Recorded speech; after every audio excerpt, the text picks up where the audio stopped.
Assalamu alaikum wa rahmatullahi wa barakatuh. Welcome back to part 2 of this, what I consider to be a very interesting and appropriate discussion and debate about Muslim women in prisons. We've been talking about the growth of Muslim women in prisons. As Sophie said in the first part, has gone from 6% to 7.5%.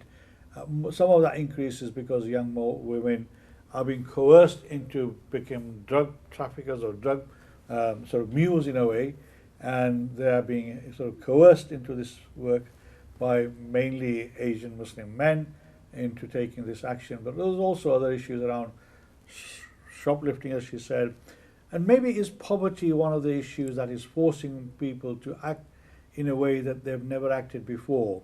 Is that one of the factors, Sophia, that you may have come across? Yes, I think people the are current crisis, economic crisis. Yeah, I think people are in survival mode at the moment, and people are doing, unfortunately, anything they have to do. So I know there was quite a tragic scenario that I heard from one of the London MPs. We were down in Parliament talking about the disadvantages impacting Black, Asian, minority ethnic women, and she said one of the highest offences committed in her ward was mothers who were shoplifting baby milk. Oh my goodness. And Calpol.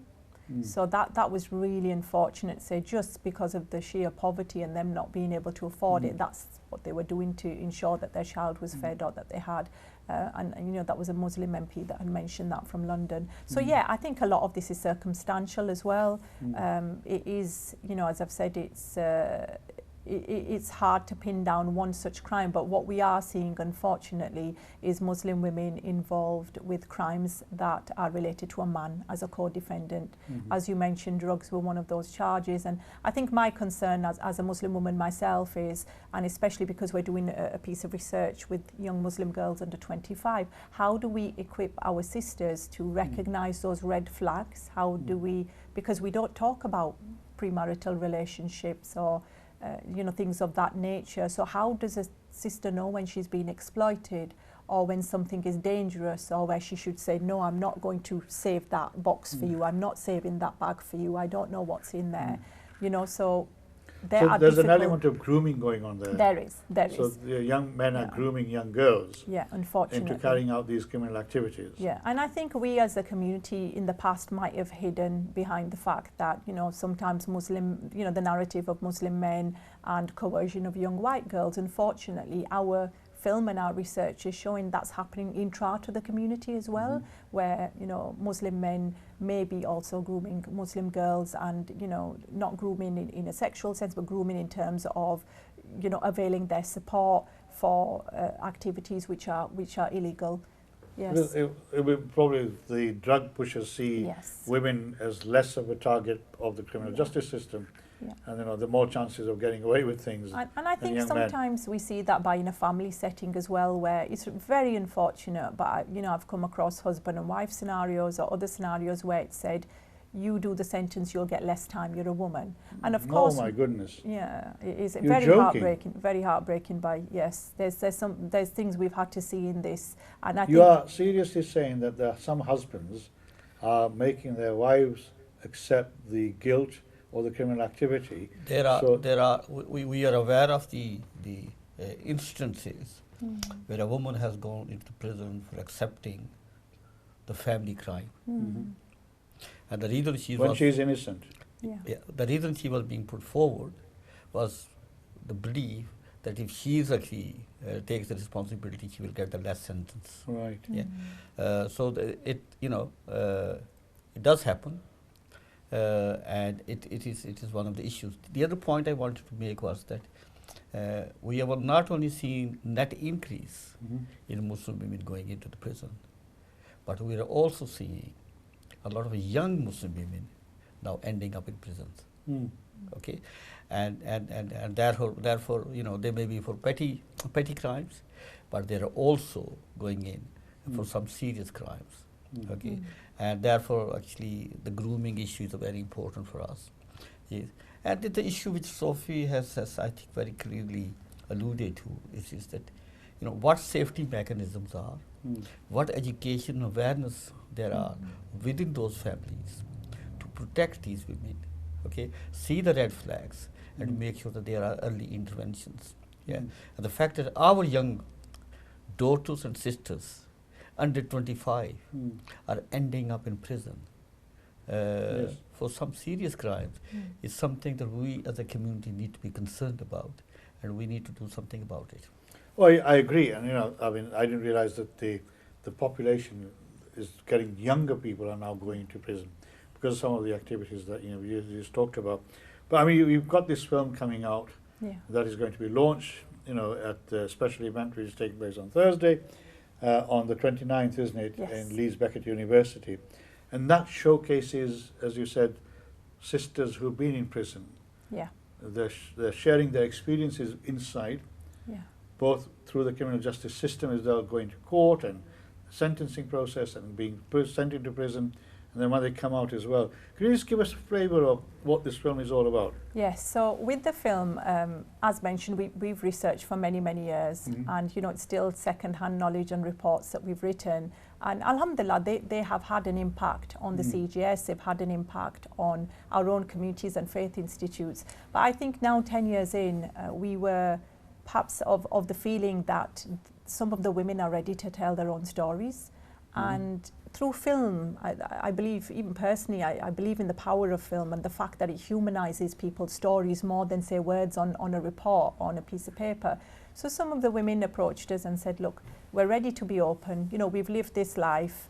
They talk a lot about a second sentence, a community sentence once they come out. And I think some of them just thought it's time to put on record what their realities were. What was it that led them into the system? What were some of the pull and push factors they faced in there? And coming out, what are some of the real challenges? And I think it's encouraging to hear the women say, I don't want to see another sister go through what I've had to go through. So whether that was prevention or for another sister that might have come out of prison to know you're not alone, there's other, and I think it's an extremely, extremely brave attempt on the part of the sisters that have spoken on the film. It must be, to go on camera and talk about their experience. Absolutely. So it does, it humanizes their stories, it lets them put on record what happened with them, and I genuinely think they come from a place of wanting the best for their communities, but to shine a light on this area to say, look, we're not all bad, we were not born offenders. Some of them didn't even think that they would ever end up in the criminal justice system.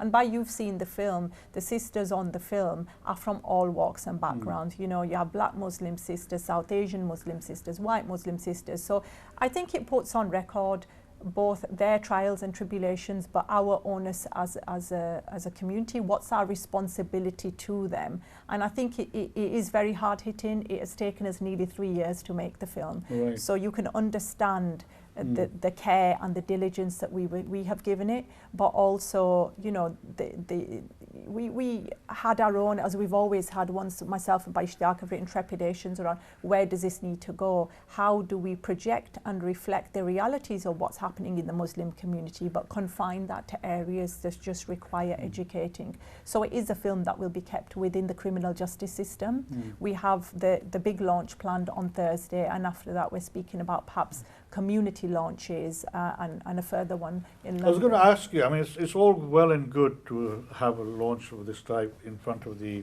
sort of institutional organizations that work within the criminal justice system, but the power of the message needs to be transmitted equally internally within our communities. Yeah. I think so I was going to ask, how are you proposing to do that? It will be done. How? There are two important points, I think, which we need to make about the film. One is that the film does not sensationalize these issues and concerns of women. And I think that is important. The film is about powerful women voices, women who have lived the journey, have traveled through it, and now are actually talking about their concerns and issues in the hope that the providers and the community will take them seriously. That's important. The second thing the film is I think it's a powerful message, and a powerful message is that we had something like how many hundred women who have gone through our project over the last 10 years? About 400. About 400 women. Only 2 or 3 have reoffended. Yeah. So what's this project? It's a rehabilitation the Muslim project? women in prison project, Right. which Sophie is director of. and actually provides the Reception post-prison support. rehabilitation support. All right, okay. Many of those women have gone on to rebuild, reconstruct their lives, and actually have become very successful in all areas of life. So what these women are saying, look, how important the community support, the community involvement. With this, I'm glad to hear that. Yes. This is after the fact. What I'm saying, you produced this film, Yes. very hard hitting, as you say. Mhm. It actually tells the stories of real women who've gone through this very negative experience. But coming back to your point, how does the community now respond to it? So how do we, people like yourselves who are activists in the community, myself for example, actually bring that message into the community so that the community actually understands what this message is all about? I think there's safe spaces, so one of the reasons we're here today is because you are a safe outfit for us to come and have this conversation. You know, there's certain media outfits that we can't go to, you know, where we are, dare I mention, in the middle of a general election. So, you know, there are certain outfits where we wouldn't want to go and demonise the Muslim community. Yes, we have intra-challenges. It's not a case of demonizing. What I'm trying to say is, in order for the community to respond to this issue, we need to raise awareness in the community. And the community launches will do that. So just as is the Thursday launch, there'll be subsequent community launches. We've been where and how is this going to happen? So people are aware.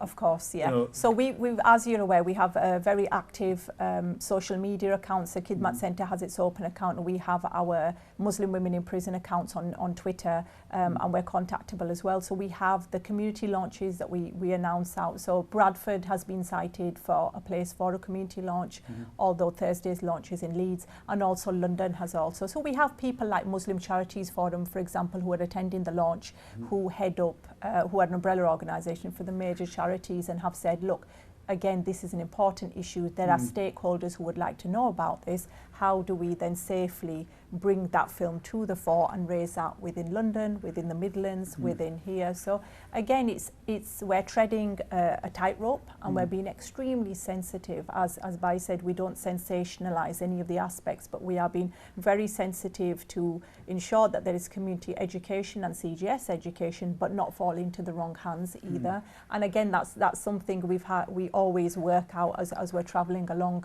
the journey on what is our wider duty of care to the Muslim community as well. You mentioned the criminal justice system, the CJS, right? Now that is the police, the CPS, which is the Crown Prosecution Service, and then there's the judiciary, which is the magistrates and judges. Right?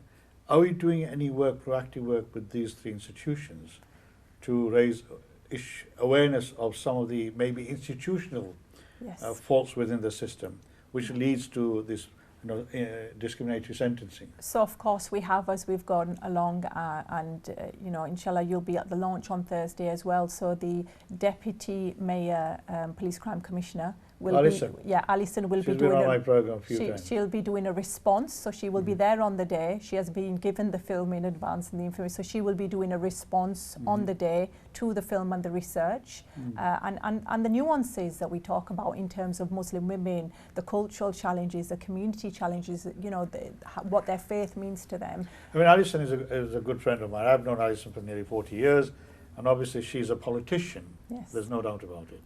And her response will be a very political response. But are they providing any resources to you to try and sort of do some of the work that you're doing? Because without any resources, there's no resources as such, and I've been very honest to say, this has been led by the Muslim. I think the strength of the model is that it's been led by the Muslim community. I'll be very honest and say that. In that sense, I don't think your agenda and the way that we have moved this project forward has been non-political, and it hasn't been steered by anybody but the Muslim community. And I take a lot of encouragement from that, from the fact that actually we've led it in the way that we wanted it, rather than it being sensationalized or taken off track. So that has been a consolation to us. In terms of who else will be attending, we've invited a number of judges. There is the Deputy Chief Constables also attending. So there's a number of actors throughout the CGS. Also we have Ministry of Justice policy officials and HMPPS officials attending. So anybody that works throughout that system that requires the awareness. And of course post that we are fully aware and have had conversations that we may then have to walk deeper into the system and walk through those individual doors to challenge and say, have you seen this? This is what is happening with the women, and deliver individual training sessions. Again, as I've said, that has largely been led by the Muslim community, and the push and the narrative has come from us. That is really nice to hear that the Muslim community is sort of leading it. Obviously, it doesn't come cheap. No. So who's sort of providing you with the financial support, etc., well, to carry out this work? So far, Muslim charities, Right. like Muslim Hands, they have supported our project. Islamic Relief has actually now come in Right. into the equation as well. Then there have been other non-Muslim charities as well, like Lloyds Bank Foundation Right.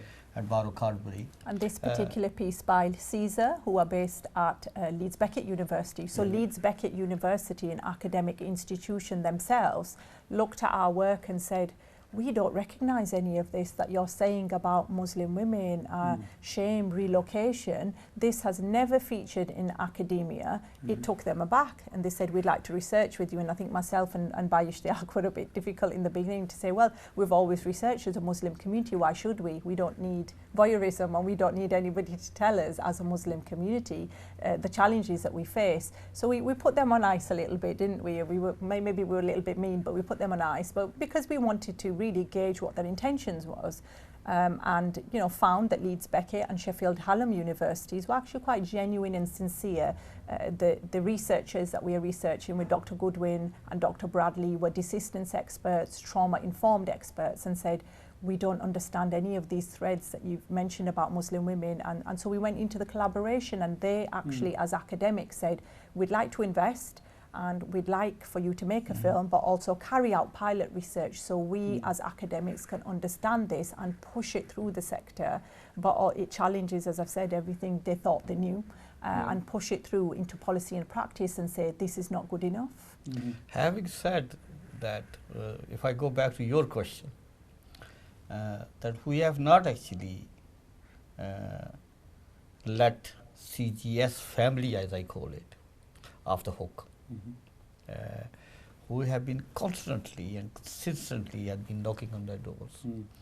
The project Muslim Women in Prison project is now actually has a input into many of the national forums, like Agenda, like Link, and a number of other. And these are all kind of national setups to influence and lobby for change around equality and fairness and that kind of thing. So the voice of Muslim women and the Muslim community is now significantly more than, let's say, 10 years ago. But the CGS culture, as we sit here and talk about it, is slow to change. Oh, it's very slow. It's difficult to change. Yes. And we still have, I think, a big challenge on our hands in terms of pushing into bigger institutions to take the ownership. I always say that there's no reason why projects like this should not be funded from the mainstream CGS resources. They have millions and billions they sit on. I mean, but one of the areas it doesn't that come to I've us. been working with, CGS over the years is restorative justice. Yes. I don't know, I mean, it's taken quite a long time for the institutions to actually embed restorative justice. Restorative justice, for people who are not aware of, it particularly works in sort of low-level crimes where somebody has committed a criminal act, but it's not sort of worthy of going through the whole court process system. And restorative justice is where they get the perpetrator and the victim to sit down and work out where the perpetrator admits their guilt and the victim feels that they have got some justice, whereas there's no guarantee that if they go to court that they'll get justice. And the information at the moment that's coming out is that most victims are more satisfied from restorative justice in the case of low-level crime. And I know I've been working on that for a number of years in my other hat that I wear. But I mean, okay, we're coming to the end of the program. We talked about the community and wanting to do some work within the community, which is fundamental. Now, what sort of actions that do you feel that local community organizations need to take in order to address some of these very complex issues? Very quickly. Yeah. I think we need to provide safe spaces Mm-hmm. for these women to come back into the community. Right. Okay, and I think that is very important. I think as a community, and particularly I look at the business community, that many of these women were unable to go back to their family, Mm-hmm. want to develop their independent incomes. Many of our businesses can come forward and come with training and employment opportunities. Mm-hmm. I think we need to do that. Right. I think ulamas need to engage Mm. and actually begin to have open conversations within their own networks Mm. about this this issue, particularly the Muslim criminality issue, which is on increase Mhm. within our bars. So there's education and awareness work, yeah. But also I think the Muslim community needs to come forward, okay, in their respective area to support Mm. projects like Muslim women in prison. Mhm. We are Bradford based. Mm. We are within Yorkshire. The problem is much bigger. Oh yes, It's a throughout the national, countries, throughout the national. country, yeah. And I would like to see the Mhm. work that we have initiated in Bradford expand nationally. Mhm. And I think the Muslim community, mosques, business communities, social actors have a very important role to Mhm. make sure that this thinking, this way of delivery actually push forward and expand. Excellent, and I think I totally agree with you. Sophia, thank you very much for coming. Thank Thanks for you sharing very much. your thoughts. And we look forward to the film itself. Hopefully, we'll be able to show the clips Yes. when we do this program. Inshallah. Ishtiaq, as usual, phenomenal in his analysis and his thoughts and his recommendations. I think the last 4 or 5 points that Ishtiaq made about the community, the ulama, the businesses are fundamental points and absolutely vital for us to come together as a community, gel together and work together to try and overcome some of these challenges that Muslim women in prison or Muslim women find themselves in the CJS system need to be addressed. I hope you have enjoyed the program. Inshallah, I'll see you soon. Take care. Assalamu alaikum wa rahmatullahi wa barakatuh. Make dua for me, Ishtiaq, Sophia and everybody else, particularly our brothers and sisters in Palestine. Assalamu alaikum wa rahmatullah.